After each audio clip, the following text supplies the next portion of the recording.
আপনি যখন কোরআনকে জিজ্ঞেস করবেন, ও কোরআন তোমার নাম কি, তখন কোরআন আপনাকে উত্তর দিয়ে দিবে, ইন্নাহু লাকাউলু রাসূলিন কারীম। আমি হলাম আল্লাহ পাকের সম্মানিত কোরআন, আমি হলাম আল্লাহ পাকের সম্মানিত কোরআন। যেই কোরআন আল্লাহ পাকের সম্মানিত কোরআন, ওই কোরআন আমাদেরকে পাঠ করতে হবে কিনা ভাই? পাঠ করতে হবে না? যে কোরআন আল্লাহ পাকের সম্মানিত কিতাব, কোরআন বলতেছেন ইন্নাহু লাকাউলু রাসূলিন কারীম, আমি হলাম যে আল্লাহ পাকের সম্মানিত কোরআন, আল্লাহ পাকের সম্মানিত কোরআন। এরপরে আপনি কোরআনকে প্রশ্ন করেন, ও কোরআন বুঝলাম তুমি আল্লাহ পাকের সম্মানিত কোরআন, তবে তোমার ঠিকানা কোথায়, তুমি কই থেকে এসেছ? তখন কোরআন আপনাকে উত্তর দিয়ে দিবে, ফি লাওহিম মাহফুজ। আপনি যখন কোরআনকে প্রশ্ন করবেন, ও কোরআন তুমি কই থেকে এসেছ, তখন কোরআন আপনাকে উত্তর দিয়ে দিবে, আমি কোরআন লোহে মাহফুজ থেকে এসেছি। কই থেকে এসেছি ভাই? লোহে মাহফুজ থেকে এসেছি।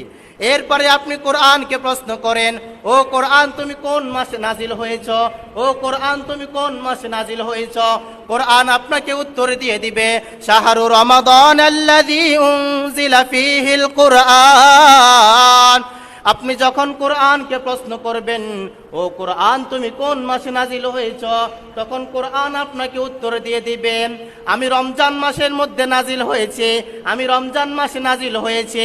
এই জন্য রমজান মাস সমস্ত মাসগুলা থেকে একেবারে উত্তম মাস হয়ে গিয়েছে একমাত্র কোরআনের কারণে। কিসের কারণে ভাই? কোরআনের কারণে।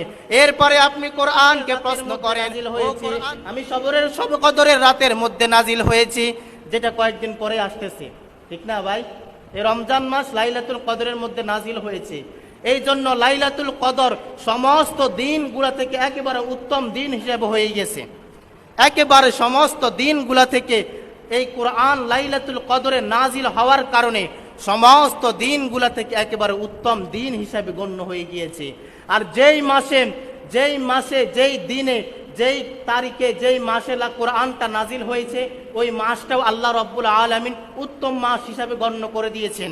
আর যেই নবীর উপর কোরআনটা নাজিল হয়েছে, ওই নবীকে আল্লাহ রব্বুল আলামিন সমস্ত নবী থেকে একেবারে সম্মানিত করে দিয়েছেন।